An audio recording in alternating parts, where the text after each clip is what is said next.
clear tu le ngai tha tu zong zong te chi bai le vek u le pasal tha hrat lina then som le palina ziek tu zo at nam te hrat lina chuan i mui nge chak i chem hria ta chak om hle mai a han ti zet zong ma ni to kha in ti pasal tha ve tak tan zong tor a har deuh an yange rondok chua zok pa chuan a chem chu a han vai ngal zok boka pasal tha hrangai chu alo tre thot man nge nge a ma se arinang ngotin thil a thleng bik hau lo hrat lina lubung tur angai chu abung bik hau lo hrat lina chu lo kun zawin lian vunga chem chu alu chunga chuan a thofua maya chuta in siam rem halin a chem chu a han lek wal wala lian vunga chuan makatingang mai eng tialo bum man nge mo ni le a tirul runau nawa hanin siam that pa chuan ai te chin na ni kha ti pa chuan a chem chu a virik pa zau zau boka chem virik zau zau pa chuan aron nai zela a chem chu aron vai le ngal zok zok mai hrat lina chu lo in dang ve ngal zat zat boka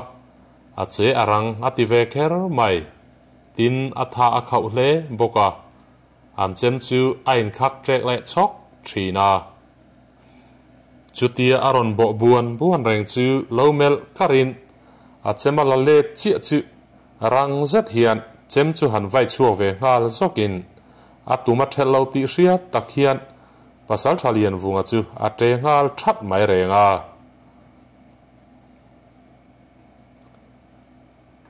amal vun pui pe hok khopa chat chu han chul thuakin a mai chuanin ikut kan tor khang lan chuni ti pa chuan aron dok le ngala a chem vai anain arang le mai thin rim meng tal tup chung chuan aron vai fuwa renga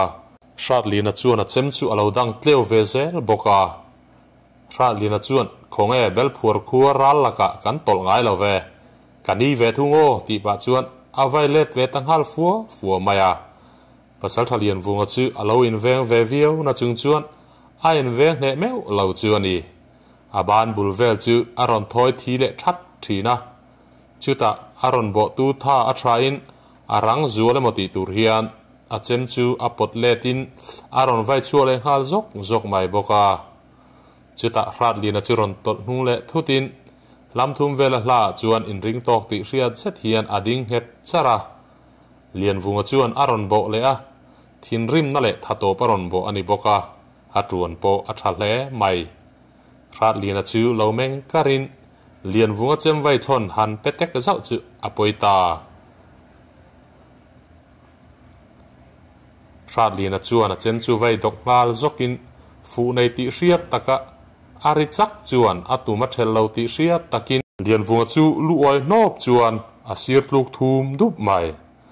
pasal tha rangai chuan mitladon hian hrat lina chu alo mela an lo soi war lo zok cha chuan i himo a han ti supa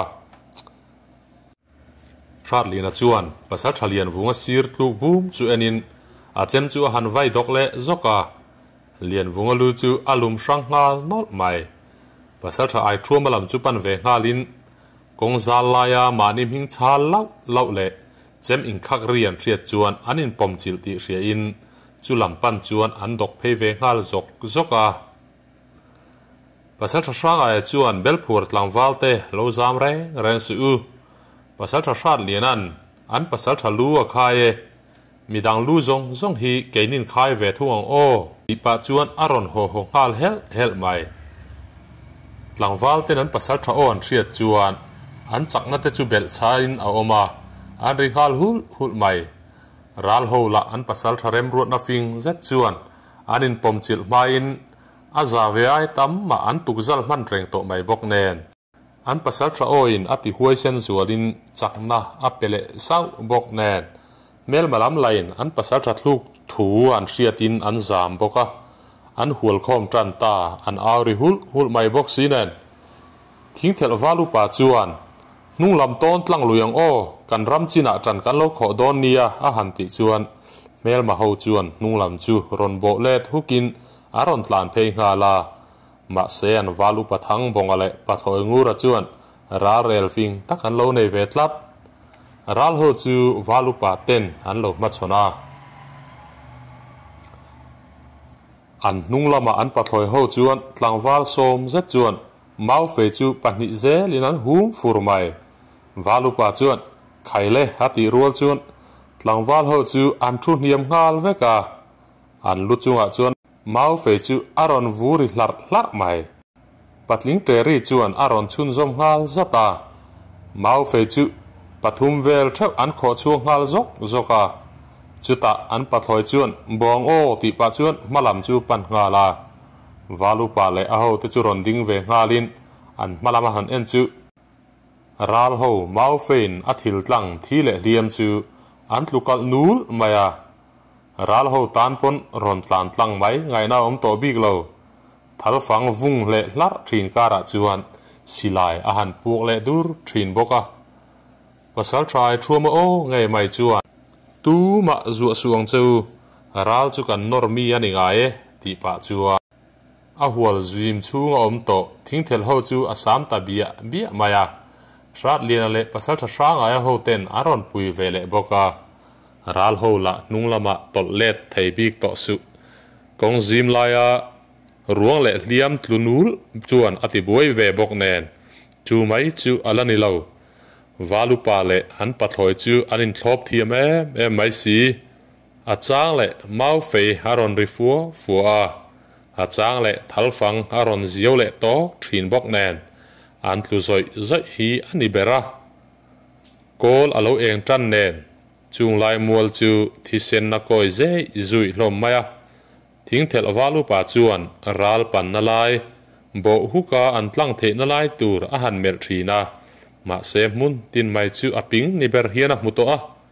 chuta thingthel tlangwal kan ni ngai e kan tum ram thleng lawa kan om tun va hresu ti pa chuan kan malam hi bo leang o ati rual chuan a rok chu thalfang chuan aron thil tlang ngal zok mai thing hal nokin thalfang le silai mu chu andong le zoi maya rat lian le ai thuma chu rondok ngal zokin an pahni chuan ral bit na lai chu an ton ta pasal tha sang ai chu lo tre thatin a hlau thon pui ngai mai valupa le an pathoi po chuan an tlang wal te chu a thei anga zim lai chu man mo zetaron pel pui pa hian chulai mun rai duai mai chu aron chuang chuak le a orol nen an ron dita hel mai ral ho la kil tina tanga nor ran ni ta ka chuan an cheya phet tan ta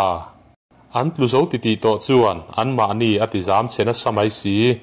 chu mai pi lama an pasal tha le walu pa khau em la an tlu der to mai box si ho khom tu le fui chak tu om talo chu an dar sar tan ta shat lian ta thian dun chuan thra thiamin an thei angana chuan an chem chu an vai chuak zok maya thi sen la an kai na sa valupa le an pathoi chuan an hming an ron chal lawa pasal tha ranga ya la anaw te ho a ho khom ba ka rat lina tlang wal te aron hui khom te la chulai phul mun rai dur maya chuan patling in ro sa le chem in khak thom te patling na tuar te that ri le te ri rong thom chuan a kha the hle mai rat lina le ai thua ma chu a ko hok zela tlang wal ten an kai za an ron veng ne bok nen nilu ron lan du rual chuan thingthel tlangwal la ding chun som tha or tur chuan an hriam the thla in an thing thita a tlangwal ten han bo zom chu an tumna in pasal tha rang aya chu tre thatin mi tlom to hnu an khoi zui ngai lo ve an hriam kha khom sak ula helama ron khal khom ro u a han tilang langa tlangwal ho po chuan an pasal tha thuang chuan an ti ve nga la rat lina chuan pasal tha te le wal upa le an pathloi ten vai belan pak lai chu awafin ve a an pathloi chuan ral han nor le nu thloi nor chu adana wadang ve alo tinui vura pasal tha ai thuma chuan kan naute an klim lo nual mai tu le liam kan nei ve nual ang ve alo ti ban chara an mi man te tlang wal ten an phuar fel nu chuan an thian te tlu le liam zong chuan an che chuak ngal zunga mani chan khan le avel thewa tanga bultan turin an in sem dar le ngal zunga an han wa zaw deuh ta ka chuan an tlang wal liam pui tur pali le tlu paruk ngot mai an lo oma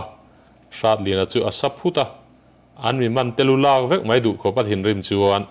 an ral man telam pan chuan a chem hum chung chuan a kal tang hut mai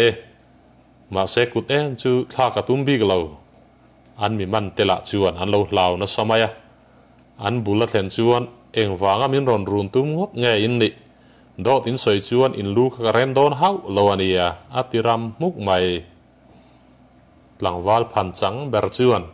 kan lal thin pa le asangoi zon pui mual lian lalin tha wanga kan lal thin rimin in khuwa hi chimi bar tur le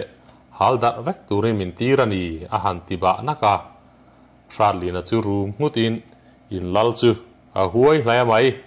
asangoi zon pui thi dan anga thi athlang ngat ania lal huai sen takani chu keiman ka hal darang atibung huta ale le ngal daya pasal thale walu paten an mi man thu soi kha an lo hre ve renga makan ti chu an check tlaka chuta an pathloi chu ron pen ma le sawin an mi man hna chuan ani tuna min ron run hi mual lian lalki in thrilem ma han ti chuan shat lina chu ding chatin chu zo na chan na lama chuan abeng a chingha la chuta tlangwal chuan kan lal chuan ma ni pa te phuba langam lo le ma ni sahim na na ma ni pa te that tu zol pui zong ka ngai dan ani bau lo keiman ka thian pa phuba ka la anga afa pa po khi ka chia khuwa ka siam tong mi doi le nep lu tuk chan tok ka la khilang ka ho ngein kan kalanga alo tran ve le kan chimi nga ni mai ati ani a han ti ba le naka sharlina chu room mut pa in heramin in lal ang lal hi chu tu man an ma mo lawang thing thel hi tu man an lam ri le to lawang ka hal dar ve kang ke man ti room mut chuan tlangwal ho ram mul dam doi zong chu alo dong song thuaya a han siam pui ngal mola tu thuan bar hunani don to chuan an tlangwal ruang tele liam te chu hlanga an mut fel thap to pasal thai thuma chuan kan chofun te kha han thetila kan bar zoa lamkal turin tlangwal pani kal se abak chu muang marin kan cho don nia kan ral kai nen an hriam le silai nen lang som don nen kan boring kan rit viau dona ram mu chuak pa ngai kan nilem lo boka khuwa kan lo kai ngal mai do ne lal le upa ten hena han ti ula muang chang alo kalin kan lo ngai chang don cheunia kan mi tang te tram nem tur kha zu thewila a han ti pa nga lang langa sharlina po chu alo bung ngata ngoi reng chuan an bar hal mola ma ni thian te ruang chunga cho bar chu atui chi alo ania nge an du tok ma hlom hle mai tlangwalam kal tur te chu in siam hal sok in an liam zui hala pang him pial po an om meu lo ani pasal thrang ai chuan ole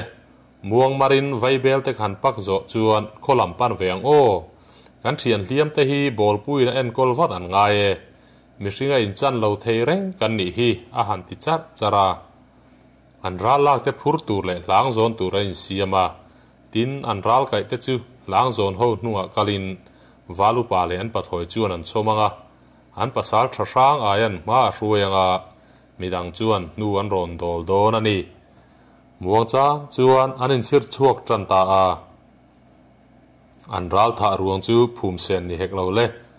an thlang kham chung zol shat lina te chan khana khan an zal khom rungot mai ani ai thu ma chuan nak tip maya thing thel pan le ngal takania kanap ni a khuwa khi pem dar tir vek ka du hrim an ai khote tan an nok sak em reng mai don an ti nania king lal ki chu an lu ka la hre hau lo ka tim lek lawang a han ti bala sharli na chuan ke po ka du dan ania en tinge kan kal thei don ni kan lal le upa te po hian ro rum deuh hleka thu an vuak thak chu angai ani ho deuh hian an zu ziang ti kan hlaw ania alo ti ve supa อันคัวสิลายหันลูดเละเจ้าตูดเอรออันโลงังไหมอันเลี้ยมโซนเตกัลจักปุยวัคซีอันนิโลบกแนนอันกัลม่วงเละไหมกดชัวลั่นเทน่าหันเทงโดนเจตัวอังเตียชวนคนละมาจังชวนโถมันเรตาอันมานี่มวกตูรชวนเขาชูงามีปลาอมกุมชิรละตำโลรำจังเทจินชูอันรอนกิมเล่เรงนูฟลายเละนูลาเนนจูฟังเละตุยโทเนนชวนอร่อยพูบอร์นสมัยชุติยาคอมีเตอันหันมุตากะชวนหลังวาลโฮโปหาดัมหวยเฮียนอันอินเสียอันอินโตโคมนัดชักเดียวโซซาวไลเละทิ้งบุกลิมตำนาลายชวนอาหารโซลเละเรียบอลปูอันรอนช่วยเตลบกะเลี้ยมน่าจวลแต่ชูอาหารบ่อยสมฮาจุงรินอาอินอันเลี้ยมอันละละเวที่เช่นอันหลงเนมเดว่าอันสาวนี่เบอร์ฮีอันหาร์หุนาอาร์โอมตุยหางที่หันฮอบเซอันหาร์สดมายังอันเลี้ยมไม่รอดำเฟลตูร์จวนหุ่นฮัลลามโมเดวังเองพวกนี้เซมุดลุมวัดอันง่ายดิฮีอันมุทิลลาเฮียนเตลมาจากเด็กปนันกัลปุยงามังอันหาร์มาอาโคเทนปุยข้าทางจลบุกะอันจากขันมุตไตละอัชไม่โอมาสินโมมุนขัตเอ็นกอลไม่ข้าอลซามินอันมานีตานปนนัทจกังอันเราติเวสกนุลาหูจวนจูฟังแต่จูอันเราเซมเวเร่งบกะชาติลีนั่นเลยไอชัวมาเลยวาลุปอาจุดลางอินชาติลีนั่นจวนเองที่เหตุจัดลุตูร์ขบะราเรลก็เชนีกันหลังวาลแต่กันเวงโซโลวันอีพอตาอันช่วงเตปโกับมุงอันนางโมอาหารติกุลลับไอชัวมาจวนโอคายคาที่ยังขบราเรลเฟลเล่ฟิงค่ะวัลโลละกันตุโซเทไม่โอมาสินโมอันต่ำน่าสมัยสีอันจาเวปกันจัดเดร์ไม่สีโลกันตุเลมันยาอันทัลฟังเละสิลายันท่าเวนัวละฮัลโหลติดจาระอิราเรลเราอังคารเรลตายละยังจัดตักหลวงโมฮัลโหลติเวบัลบลาวาลุปาจวนกันโคตานันนุนลานันนี้อิราเรลฟูโลวังอันนี้เฮาโลวันยาอาคาจัดรัลกันมัดโซนะเองตินเงกันหิมกิมบิกเตลุลังนี่อีเทียมเราอันนี้เฮาโลวันยาฮัลโหลติเวจาระภาษาทางไอจูอันบุรอนเทงเพยินอันทุสอยเราเชฟฮาเวบกแนนชาติลีนาบุลาจวนรอนทุยนภาษาทาเองไงริรุยตีบวยวิวไม่นี่สมฐานียาปอลุงไงอมโจกอันติทินค่ะกันเนะกันหลังวาลเต้นเนะกันจันเทนานอันนุนันลานะอันซาระกันคัวเละเกนี่กันหิมาราเรลตลฟูเซตเละฟิงเซตนอร์จุนิลาวิลาตุนหุ่นฮีมุดเหจูนูนาวเตมบางวานิสุคงหลังวาลเต้นกันเมลงุยอันบุลลาวังเขาชูงตรังมินรอนพวกตูเตอันห้อยหายรุตุกังเกนี่เขาฮีทุกโฮมจีกันนิสิลาเวมุนตินะลุงไงเละลิมเหลาเต้นเห็นตูร์กันนิโจเกอาหารติจวนชาลีนับจวนดิกเล่อินาเสียภาษาทัดตนเรียดงะเง่ฮิจูอินขมวนปุยอมทรีเน่อาเราติเลตเวข้าวาหลังวาลเขาบุลาจวนอินเซมดารินเขาชูงจังอรอนมวกตูเตจูอันเราเบเว